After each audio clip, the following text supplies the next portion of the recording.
How to change age in Brawl Stars. Hi everyone, it's Sophia. To assist you today without any delay, let's jump right in. First, open your account, then click on three lines located on top right corner of your screen, then go to Settings. Then click on Help and Support. After clicking on Help and Support, you will find this kind of screen pop up. This is Help and Support section. Click on Account, which is the first option above Purchases.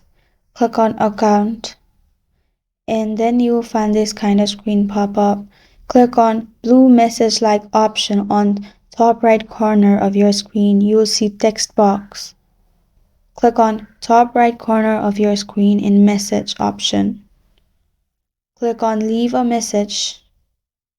In here, give your Supercell ID and add what do you want to change in your age. What age you want, and you're good to go. That's how you change age in Brawl Stars. Thank you for joining me today. If this video helps you out, please leave a like and subscribe for more.